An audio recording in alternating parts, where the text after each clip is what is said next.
Good morning, everyone. This is Royce. Coming back at you with the 7,000 subscriber special. Woo! And yes, we are cooking at the stove today. What are we cooking? Why? It is none other than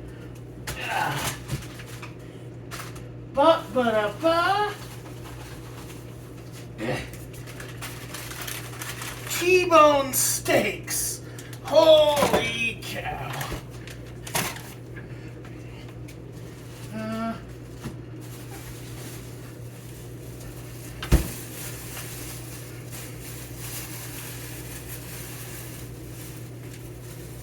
We also have our half of butter that we're going to be using as well. So, I'm going to be trying to cook these steaks as they would have been cooked at the dinner that we went to, which is just on the stovetop using basic ingredients. So we're going to turn it to medium high. We're going to spray our pan down with Pam. Sous Chef Greg is joining us today. For those who are new to the channel, Sous Chef Greg made a brief cameo appearance on the 3,000 subscriber special where I made beef burgundy. The reason he hasn't shown up recently, he's got a lot of problematic opinions. He hates the Star Wars prequels, and for some reason he loves Red Letter Media and Dan Harmon. I don't abide by it, but, you know, you can't choose who you hire.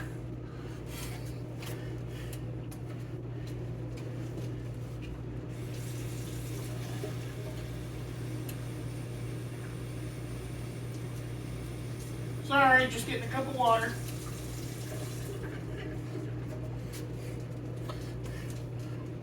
Our dear boy Clark is also here. Look at him. Look at the little sweetie pie.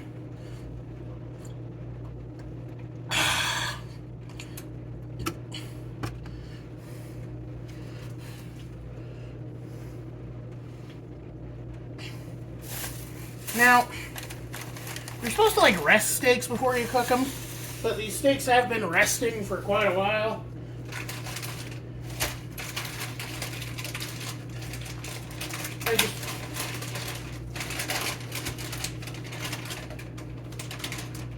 They're a little oxidized, but they're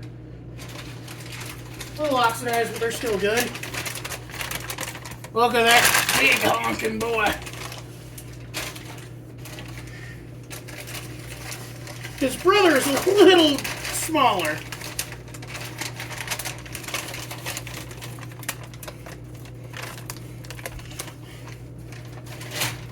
I know which one you guys want me to eat, I'm sure. The smaller one. You want me to watch my delicate figure?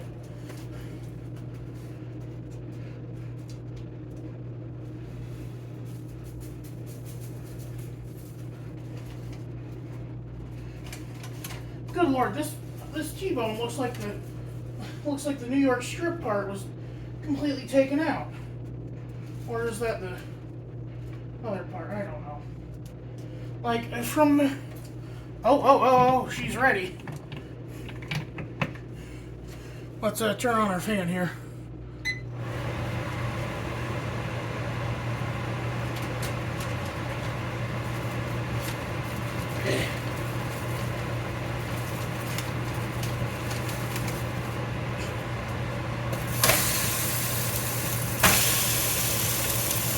Now, you shouldn't crowd the pan, so I'm being a little mean here.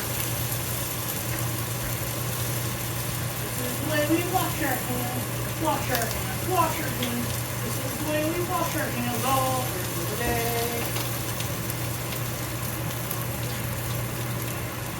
I hope you aren't thinking anything weird under my butt.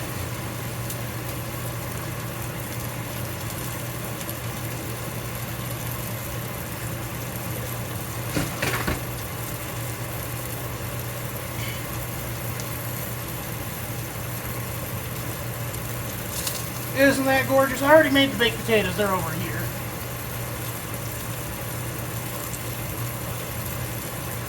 Now, we want to get a good sear on both sides and then reduce the heat to finish cooking them to a medium rare doneness.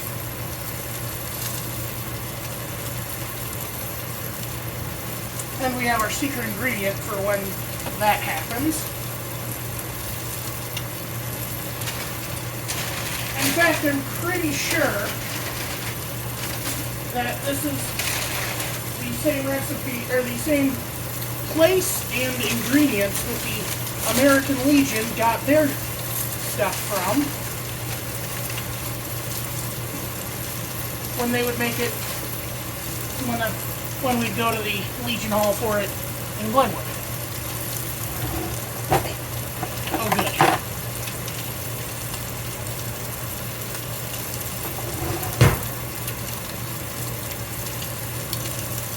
Oh, that really does smell good. Oh my gosh.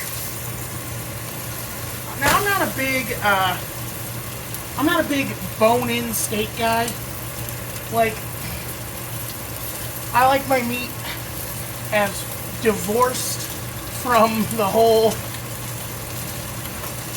process that created it as it can be. I know bones are supposed to help keep juice and stuff, but for me it's more about, it's about the convenience of it all. You know what I mean?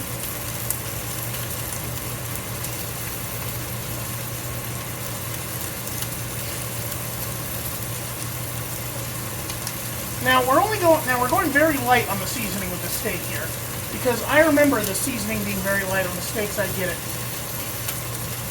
from there. So we're doing salt and pepper plus our secret ingredient. Because remember, these are Midwest steaks. These are steaks cooked with minimal seasoning effort by white people for white people.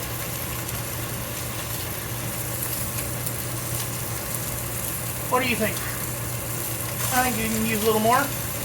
Why don't we start reading off our Q&A questions here while we're waiting. Our first is from BJJ Bobby. Will I do any more anime summaries? Well, unfortunately I do have to kind of take into account how popular it is. So unless it's something I'm really passionate about, like Dungeon Meshi or Delicious in Dungeon, that's not a different anime. It's the same anime with a different name. I probably won't happen. And then, if I had 3 wishes, what would they be? So, like, here's the thing. I'm one of those types who, because I grew up on Aladdin, always believed that one of my wishes would have to be reserved for wishing the genie free. However, I would also have to, take into account the whole monkey's paw angle. Would these wishes come back and bite me in the ass? So, I guess my first wish would be that my second and third wish were as I envisioned them. Or what? How do I phrase this? My first wish would be that the genie was not allowed to pull a monkey's paw. That he wasn't allowed, or that the genie was not allowed to corrupt my wish. My second wish would be for reality-altering powers. And my third wish would be to set the genie free. I feel like that's a fair compromise. I get one really good wish out of it. Oh, that is looking gorgeous. And he gets his freedom. Or she. It could be a female genie. We don't know.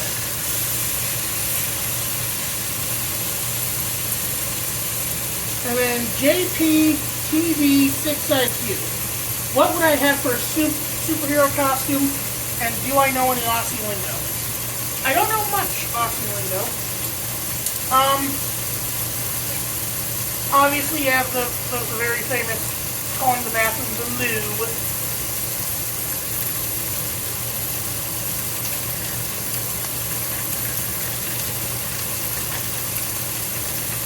Garlic butter.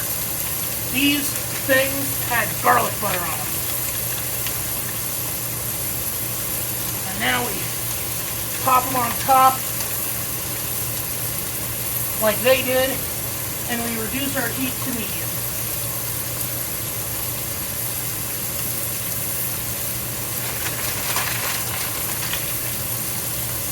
Got our trash bag, well, not even a trash bag, but our bag that we are using for trash. It's going in the trash over there.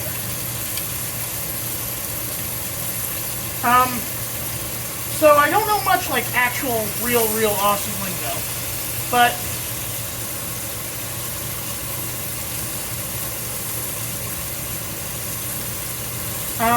trying to think here.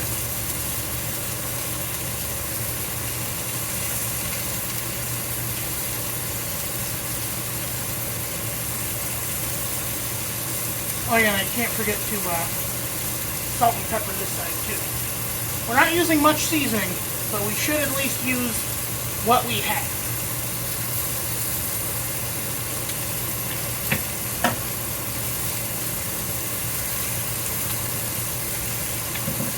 The garlic, now most of the flavor is going to be coming from the garlic butter, but that is a lot of flavor. You know, it's so strange. I watch Bardic broadcast a ton, and like, but he doesn't use like lingo that is Australian. He's like a, you know, he's almost. I mean, you know, he fashions himself after what he says. He's like, As for superhero costume, I wonder if my grandma Nancy has a photo of it. But I actually once went to a summer art class in a superhero costume, because we were doing a class hosted by Ron Wagner, a famous comic book artist at the Des Moines Arts Center. And one day was Superhero Day, where we would design our own superheroes. And I knew immediately who I wanted to do. I even dressed up as him, using some of my cousin's old costumes. The Masked Wizard, who wore a purple cloak and a black mask with an orange visor. That character, it still exists in my manuscript to this day. And he's relatively unchanged too, because like from the start, the Masked Wizard was sort of a play on Shazam, Yami Yugi, Ben 10, the classic child who becomes a hero. Except the twist with him now is the child doesn't know he's a hero, and it's the father keeping the secret from his son instead of vice versa. But that's enough about my lame ideas. If I had a superhero costume, I don't know. I'd want to hide my bulk, because, like, I'd be very easily, because, like, part of the point of a superhero costume is to hide your identity. And I'd be very easily identifiable by my weight. So maybe something to make my top look as big as my middle. If that makes any sense? Like a robot suit or something? I don't know.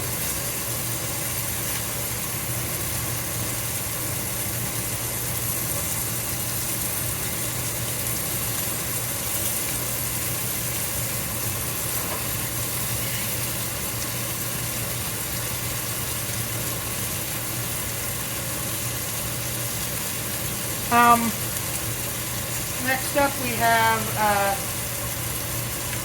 from Chris Miller, Grandma's Favorite Movies. So, like, my Grandma Nancy just likes watching movies with us. She's a very kind soul. She doesn't really have a lot of, like, things that she'll constantly be like, oh, we should watch this. I like this. She's always been very placating, unfortunately, to us. You know, she's just happy as long as we're happy. That said, she does have, you know, the stuff that I know isn't distinctly for us. Like, I know she likes Monk. I know she likes... I think she likes Rodgers and Hammerstein, but those might have been her daughter's tapes. Like, poor Grandma, she's never been, like, a huge... You know, she's never really gotten a choice on a lot of things.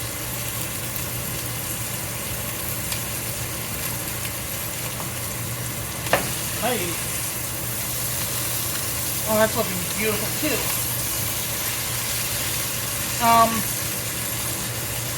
grandma Cindy, on the other hand, she likes comedies. She likes disaster movies. She likes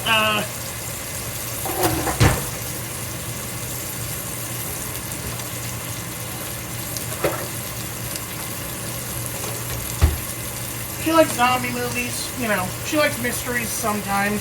Oh, she loves westerns, actually. My grandma Cindy loves a good western. I've actually been considering getting her, oh, what is it called? Blood Meridian, but I worry that that it might be, like, that it's too graphic and grim for the kind of western she likes. For those who don't know, Blood Meridian is where that image of the creepy albino dude came from. That's supposed to be like a play on the devil, I guess? I don't know.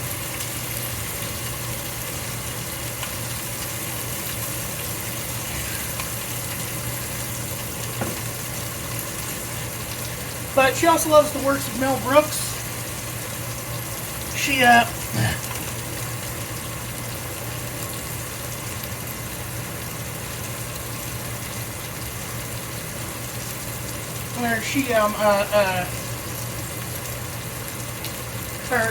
like loves watching Blazing Saddles, of course. Spaceballs. She doesn't like the more. She weirdly didn't like the producers, but I think that's because that's less slapstick than most of Mel Brooks' other works.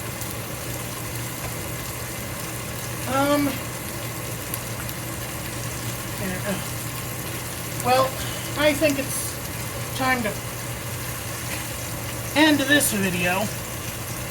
This will go up on Thursday as part 1, and then part 2 will be on Valentine's Day itself, where I continue the Q&A and eat my steak and potato, which you have not seen. Here, let's get a zoom in for everyone, though. Isn't she gorgeous? I'll see y'all in a little bit. Y'all have a good one. This is Royce Miller. I'm outie.